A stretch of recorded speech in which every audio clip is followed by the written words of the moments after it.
Asociación Camino Animamundi presenta. Imagina la típica escena de un martes cualquiera. Son las 7 de la mañana, suena la alarma y antes de enfrentarse a los 50 correos que aguardan sin leer en la bandeja de entrada, alguien se sienta en un rincón de su casa con unos auriculares de cancelación de ruido. La clásica burbuja para intentar sobrevivir al día. Exacto. Se pone una aplicación móvil con sonidos de lluvia o de cuencos tibetanos, buscando desesperadamente 10 o 15 minutos de vacío mental absoluto, una especie de pequeña anestesia para poder soportar el caos abrumador de la jornada que se viene encima. Totalmente. Y resulta asombroso observar la ingente cantidad de energía, de recursos económicos y de herramientas tecnológicas que invertimos hoy en día intentando, pues eso, acallar la mente y escapar de la saturación. Es una locura, la verdad. Pero la inversión profunda que abordamos hoy nos lanza una premisa que rompe por completo todos estos esquemas actuales.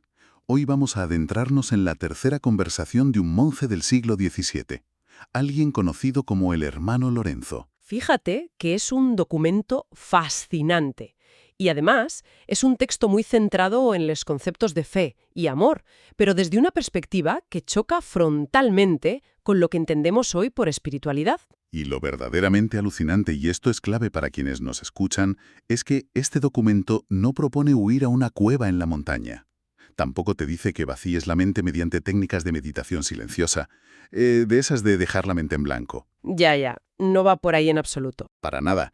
Plantea una hipótesis radical, que es... a ver cómo lo digo. Plantea que el lugar donde se alcanza la mayor conexión existencial y la paz interior más profunda no es un retiro aislado. Es, sorprendentemente, el centro exacto de las obligaciones cotidianas más caóticas, físicas y ruidosas. Y para poder penetrar en el núcleo de esta perspectiva, es imperativo establecer desde dónde opera la mente de Lorenzo. O sea, hay que descartar de inmediato la idea de que estamos ante un truco de productividad para gestionar el estrés laboral, ¿eh? Claro, no es un manual para ser más eficientes en la oficina. Exacto, no es una técnica de relajación superficial. Todo el andamiaje filosófico y vital de este texto parte de un cimiento muy radical que él define de forma súper explícita.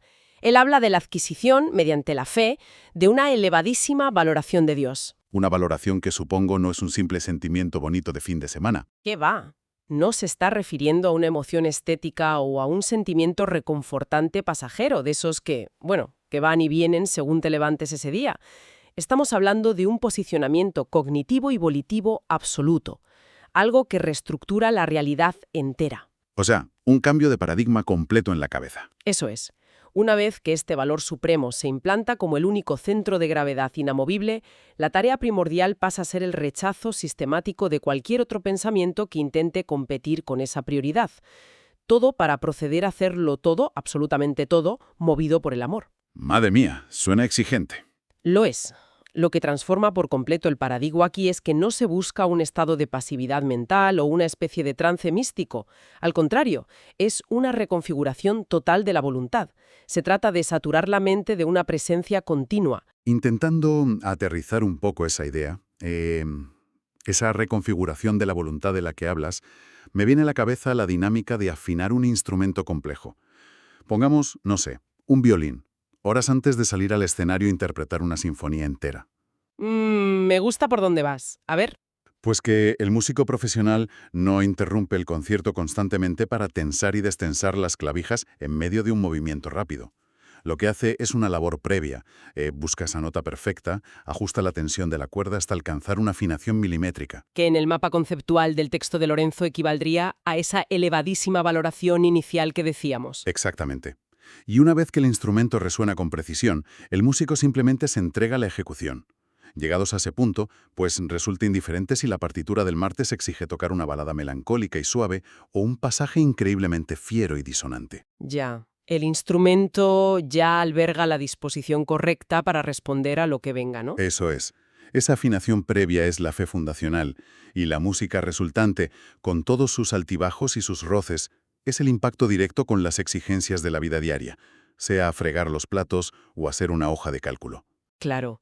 Pero llevando esa imagen del violín hasta sus últimas consecuencias, surge un conflicto inevitable. O sea, la cuerda cede. Sí, por supuesto. Por la fricción constante del arco, por los cambios bruscos de temperatura o simplemente, bueno, por fatiga del material, la afinación perfecta se pierde temporalmente.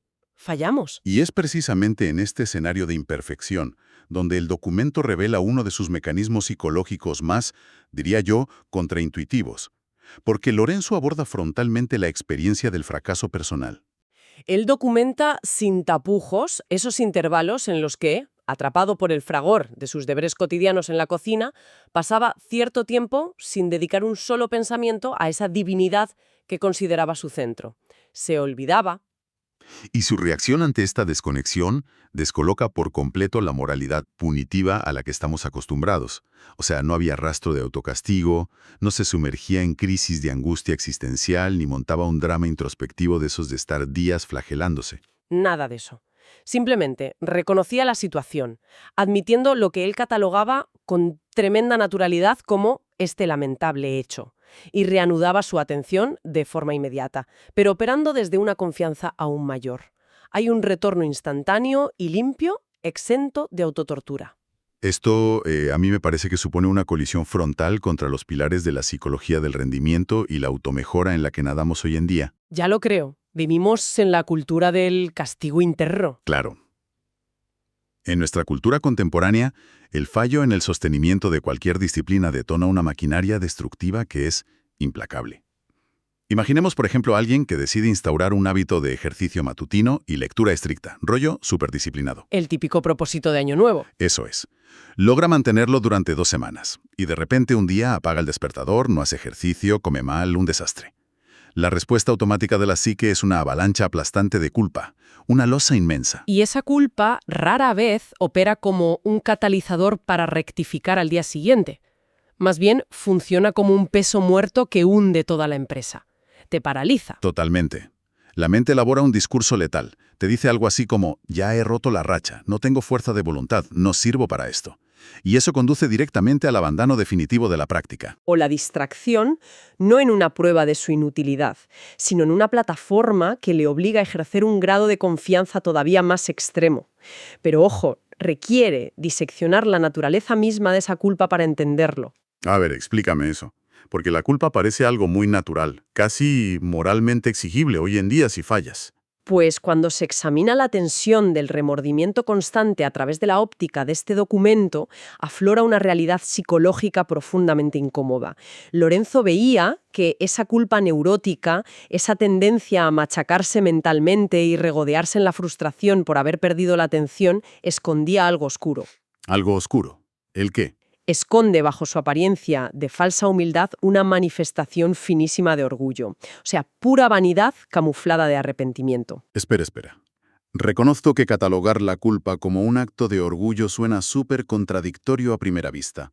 Porque, a ver, la intuición general nos dicta que sentirse miserable ante un fracaso propio es la máxima expresión de reconocer nuestra pequeñez.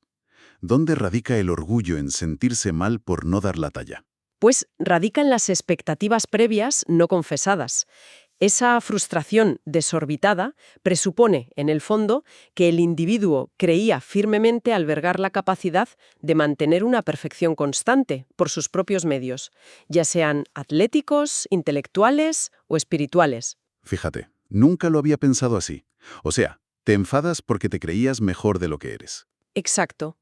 Cuando alguien se fustiga sin piedad tras un tropiezo, lo que realmente está exteriorizando es una sorpresa indignada. Una sorpresa al constatar empíricamente que no era tan fuerte, tan disciplinado o tan infalible como la narrativa de su propio ego le había hecho creer. ¡Qué barbaridad! Es una bofetada al ego tremenda. Lorenzo, al operar sin ese blindaje de orgullo, asume su fragilidad estructural desde el minuto cero. Por tanto, no le sorprende en absoluto su propia debilidad. La da por garantizada. Y es en este punto donde el texto sostiene una de sus tesis más potentes. Que sería el retorno confiado, imagino. Eso es. La confianza incondicional tras el error honra de manera superlativa a la divinidad, según él, y provoca el descenso de la gracia. Retomar el camino con tranquilidad tras la distracción es la prueba empírica de una completa entrega real. O sea, el sujeto deja de monitorizar obsesivamente su propio desempeño, deja de mirarse el ombligo, básicamente, para reposar en la bondad que acoge el retorno. Tal cual. De hecho, lanza una afirmación categórica, ¿eh? Considera imposible que un alma pueda sufrir de manera prolongada si se halla genuinamente rendida y predispuesta a soportar las inclemencias por amor. El regodeo narcisista en el dolor por la imperfección es una incompatibilidad lógica con la entrega total. Vale, entiendo entonces que soltar la necesidad de ser un ejecutor perfecto, infalible, y desactivar esa dichosa culpa neurótica tiene que liberar unos recursos cognitivos inmensos. Todo ese ancho de banda mental que antes se quemaba en la auditoría interna y el enjuiciamiento del ego. Queda completamente libre. Eso es. Ahora queda disponible para volcarse hacia el exterior, hacia la acción pura. Lo que nos adentra de lleno en el territorio más pragmático y material de esta filosofía, el trabajo físico cotidiano. Aquí entramos en la parte más rompedora de su rutina. Sí, porque el documento hace hincapié en que los asuntos exteriores no tienen por qué operar como muros que aíslan de lo trascendente. Pero hay un pasaje específico que dinamita siglos de tradición contemplativa, ¿eh? Te refieres a cuando habla de la cocina, supongo. Exacto. Es cuando Lorenzo expone que experimentaba una unión muchísimo más intensa y sólida con Dios, inmerso en el ruido y la suciedad de sus trabajos manuales en la cocina, frotando ollas, que cuando lo abandonaba todo para retirarse en soledad a cumplir con sus devociones y oraciones formales. Es la abolición total de la frontera entre el tiempo sagrado del templo y el tiempo profano de las fregonas. Es que pulveriza esa dicotomía estructural por completo. Lo que este enfoque postula es que la jerarquía de las acciones no viene dictada por la nobleza material de la tarea en sí misma. O sea, fregar el suelo de un comedor no es inherentemente inferior a recitar un texto litúrgico antiguo en silencio. ¿Y qué es lo que determina el valor entonces? La variable independiente que determina la elevación de una acción es exclusivamente la disposición interior y el estado de presencia desde el cual se articula el movimiento. Es estar 100% ahí desde ese amor previo. Vale, pero traslademos esto a las condiciones extremas del entorno laboral contemporáneo para ver si la teoría resiste la fricción. Voy a hacer de abogado del diablo un momento. A ver, adelante. Vamos a figurarnos la realidad de una responsable de logística o de un directivo inmerso en un lanzamiento crítico, con la bandeja de entrada bloqueada, mensajes saltando en la pantalla, el teléfono sonando y 3 reuniones solapadas. Un escenario de puro estrés moderno, vamos. Exacto. Y en el relato original, Lorenzo asegura que cuando tenía obligaciones físicas inminentes, evitaba pensar en ellas de antemano. Añade que justo al llegar el instante de ejecutar la tarea, encontraba la respuesta adecuada sobre qué hacer reflejada en Dios. Abro comillas, como en un espejo claro. Ujú. El famoso espejo claro. Claro. Pero si aplicamos esta falta de planificación anticipada y esta confianza ciega en un espejo claro al ecosistema de una oficina actual de alto rendimiento, suena al manual perfecto para fomentar la incompetencia organizativa. O sea, ¿cómo es posible que esta actitud no desemboque en un caos logístico absoluto frente a una hoja de cálculo con 100 variables urgentes? Despejar ese equívoco es crucial, ¿eh? Porque suele ser la barrera intelectual que impide al ciudadano moderno tomar en serio a estos pensadores contemplativos. Hay que comprender que Lorenzo no hace apología de la negligencia, ni sugiere una improvisación kamikaze. Ya, no es llegar a la oficina y decir que sea lo que Dios quiera sin haber mirado los datos. Para nada. No propone cruzar los brazos frente a los fogones aguardando a que un milagro pique las cebollas o, en su equivalente moderno, sentarse pasivamente ante el ordenador esperando que el informe financiero se redacte por intervención infusa.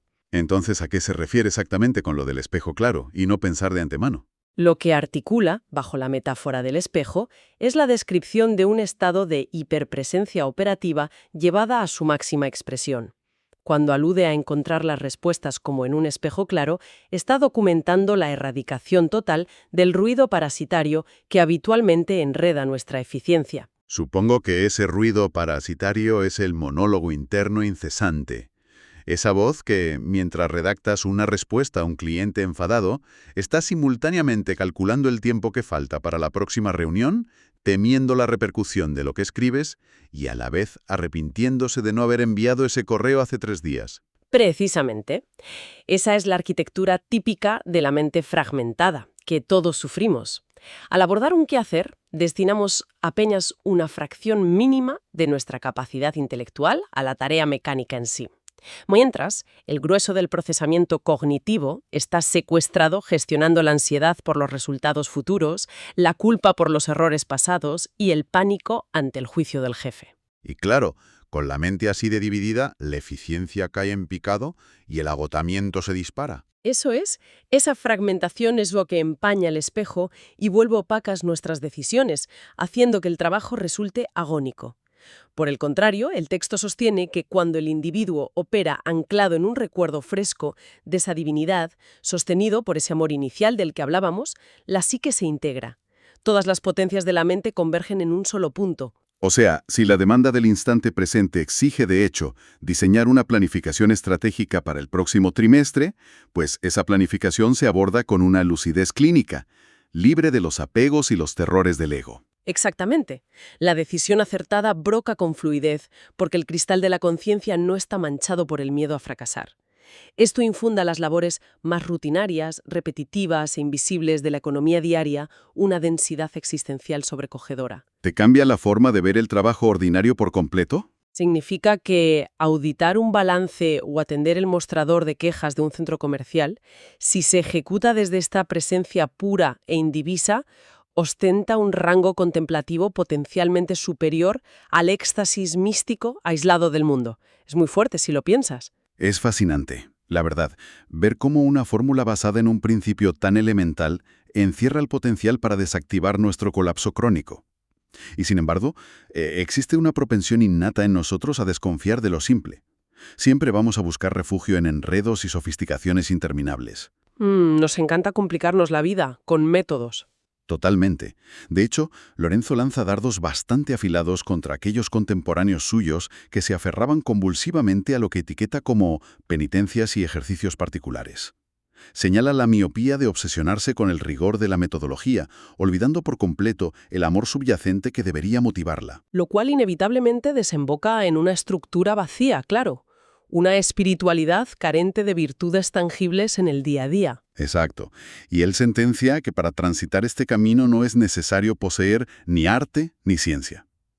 Así lo dice, reclamando exclusivamente un corazón dispuesto y resuelto. Es una crítica implacable que encaja como un guante en la industria contemporánea de la optimización personal y espiritual, ¿no crees? Absolutamente, y es una crítica que revela que los laberintos de la psique humana apenas han variado en los últimos 400 años. Hoy habitamos la era dorada de la sobreoptimización. Se veneran los ecosistemas de productividad basados en 20 pasos, los protocolos neuroquímicos para alterar la consciencia, las aplicaciones que miden la calidad del descanso en microfases. Industria que representa ese arte y ciencia al que aludía Lorenzo. Invertimos capital y muchísimo tiempo buscando atajos o hacks para mecanizar el bienestar interior. Pero el documento emite una alerta temprana y muy precisa sobre esto. La hiperintelectualización del proceso casi siempre marchita la experiencia original. Paradójicamente, el sendero que ofrece mayores garantías es el más desprovisto de artificios. Y justo por su absoluta desnudez supongo que es el más arduo de sostener a largo plazo. Porque no hay medallas. Exacto, no hay medallas. Exige la renuncia continua a las fantasías de control del ego para someterse a la fidelidad austera que impone la tarea del momento presente. Sin aplausos, sin métricas de rendimiento y sin gráficos en una pantalla que te digan lo bien que lo estás haciendo. Y es interesante notar que el autor de esta tercera conversación no teoriza desde el vacío, ¿eh? Él relata cómo cayó él mismo en la trampa de buscar validación en sistemas más complejos en su juventud. Ah, sí, cuando buscaba consejo externo. Sí, confiesa que hubo un periodo en el que intentó consultar a terceros sobre los matices de su estado interior, presumiblemente persiguiendo que algún erudito o autoridad certificase su evolución con algún tipo de diagnóstico técnico, pero advierte que el resultado de intentar someter su vivencia directa a la exégesis de expertos ajenos fue terminar, y cito textualmente, más perplejo. Sumido en la confusión y la duda por el exceso de ruido intelectual. Eso es. Fue peor el remedio que la enfermedad. Es que la externalización de la brújula interna siempre cobra un peaje alto. Delegar la autoridad de la propia existencia a metodologías opacas o a figuras que ostentan la etiqueta de expertos a menudo tiene el efecto perverso de desconectarnos de la inmediatez y de la certeza que reside en el propio fuero interno. Reclamar una validación externa o unas auditorías espirituales para sostener algo que la fuente original insiste en que únicamente requiere de un corazón determinado resueltamente, equivale a inyectar confusión en un espacio que ya era diáfano. Tal cual. Y esta insistencia en forjar una reciedumbre interior mediante el despojamiento de lo accesorio es en última instancia el entrenamiento táctico indispensable para resistir el impacto de la dimensión más sombría e inevitable de la vida humana. Que es la incursión del sufrimiento. Ese es un eje fundamental que no podemos dejar de explorar antes de terminar nuestro análisis de hoy. No, desde luego. Es la prueba de fuego de todo este sistema. Claro, porque este manuscrito no peca de ingenuidad. O sea, no describe una utopía de colores donde la fe opera como un escudo repulsor mágico que desvía la desgracia. Lorenzo documenta su plena certeza de que, más adelante en su vida, se vería asediado por dolores severos, contemplando tanto la agonía física de la enfermedad como el tormento de la aflicción mental. Asume que la devastación forma parte ineludible del inventario vital. En el siglo XVII o en el XXI, el dolor llega. Siempre llega. Lo que quiebra la lógica habitual es su pasmosa inmunidad al terror anticipatorio. El tipo carecía de miedo frente a la certeza de que el sufrimiento iba a llamar a su puerta.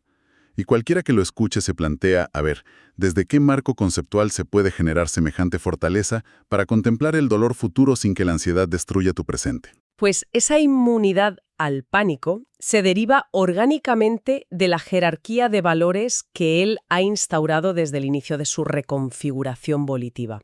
Fíjate en esto.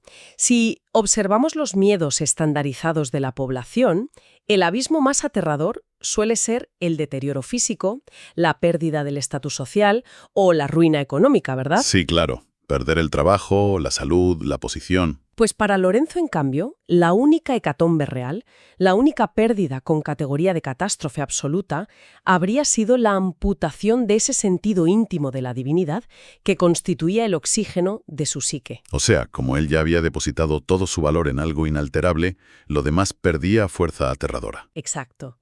Al haber extirpado su centro de gravedad de la preservación del propio ego o de la comodidad corporal para anclarlo en esa voluntad suprema, el dolor venidero perdía su capacidad para aterrorizarle.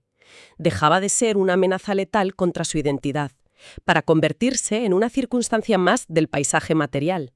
Un evento ciertamente doloroso a nivel sensitivo, obvio, pero susceptible de ser absorbido, integrado y atravesado desde esa misma disposición de amor continuo. Actúa entonces como un solvente definitivo contra ese pánico que nos paraliza, imaginando futuros catastróficos. Y quiero recalcar que no destila ningún tipo de masoquismo enfermizo que busque pasivamente la autodestrucción, ¿eh? No, no es recrearse en el dolor por sí. Previo.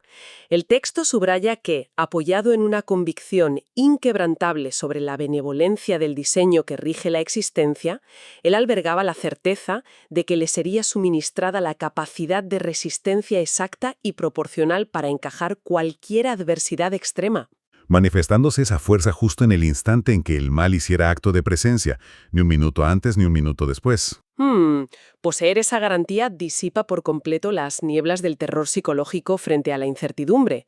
La completa entrega, que desde una lectura, superficial y posmoderna, suele confundirse con un acto de resignación patética o de cobardía frente a la acción. Sí, la típica idea de que rendirse es de perdedores. Esa misma. Pues esa entrega emerge en la anatomía de este texto como la coraza más formidable e inexpugnable jamás diseñada frente a los embates impredecibles del destino. Estoy abrumado con la profundidad de esto. Recopilando los hilos de esta travesía intelectual que hemos hecho, creo que la gran síntesis que podemos destilar desautoriza por completo la noción de la vida espiritual como una exigencia aditiva, ¿eh? No es una carga extracurricular agobiante que debamos incrustar a martillazos en una agenda ya de por sí saturada. No requiere contabilizar horas de posición, de loto perfecta, ni dominar léxicos esotéricos, desde luego. Es, en su expresión más radical, la lealtad pacífica y mantenida en la ejecución rutinaria de los deberes ordinarios. Y el desenlace asombroso del manuscrito postula que al encarar la monotonía del deber amparados en este nivel de presencia, carente de ego, la fricción vital se reduce, hasta el punto de hacer que el transcurrir de los días resulte, cito, fácil. Es maravilloso. Incluso relata el advenimiento de lo que califica como placeres inefables, germinando en el sustrato mismo de aquellas labores repetitivas que, bajo el paradigma del ego, solo habrían producido tedio y resentimiento infinito. Constituye el vértice último que sostiene la estructura de la inmersión profunda de hoy.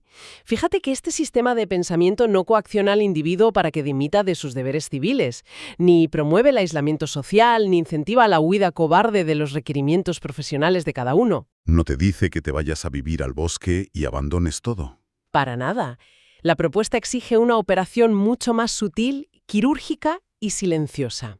Permanecer afincado en la geografía de este mismo mundo, sosteniendo exactamente el mismo peso de responsabilidades materiales, pero efectuando una rotación completa sobre un eje interior diferente. Representa el salto evolutivo desde una vida impulsada por el combustible agotador del miedo, de la vanidad y la autopreservación, hacia una existencia navegada mediante la propulsión inagotable de la entrega sostenida. Un giro de 180 grados que no deja a nadie indiferente. Desde luego que no. Es una reescritura total de la rutina. Hay una reflexión final que queda gravitando en el aire al observar nuestro propio paisaje contemporáneo. Hemos analizado cómo en el siglo XVII era factible encontrar lo luminoso y mantener un espejo cognitivo impecable manejando sartenes, carbón y fregonas entre el bullicio espantoso de una cocina de la época. Transmutando herramientas de supervivencia pura y dura en vehículos de presencia total. Eso es. Pero si trasladamos esa alquimia a nuestra geografía actual hipertecnificada, me surge una pregunta. ¿En qué lugar quedan nuestros teléfonos inteligentes y nuestras omnipresentes pantallas? Esa es la gran incógnita moderna. Claro, la gran duda es, ¿es posible considerar estos dispositivos lumínicos que nos exigen atención incesante como la encarnación moderna de aquellas viejas sartenes? Es decir, ¿son simples herramientas laborales cotidianas susceptibles de ser manejadas desde la hiperpresencia absoluta y la acción impecable? Esa sería la visión optimista, sí. O, por el contrario, la arquitectura algorítmica de interrupción constante con la que están deliberadamente diseñados los convierten en los antagonistas definitivos de esta filosofía, en máquinas creadas específicamente para fracturar el espejo claro e imposibilitar para siempre esa mente unificada e inflamada de la que nos habla Lorenzo. Es una tensión tremenda, porque las sartenes emitían notificaciones push para robarte la atención. Totalmente. Es una incógnita severa sobre la que valdría la pena indagar la próxima vez que un rectángulo de cristal vibre reclamando nuestra atención mientras ejecutamos cualquier labor humilde. Lo dejamos servido sobre la mesa para que cada uno lo someta a su propio escrutinio reflexivo en los próximos días. Agradeciendo enormemente la compañía intelectual y el tiempo prestado a lo largo de este análisis profundo, extendemos la invitación a quienes nos acompañan para que continúen interrogando estos conceptos, explorando sus fisuras y descubriendo sus aplicaciones prácticas en medio del ruido contemporáneo. Para enriquecer este debate, para compartir descubrimientos o simplemente para prolongar el eco de estas ideas, el canal de comunicación permanente aguarda en quiero@caminoanimamundi.org.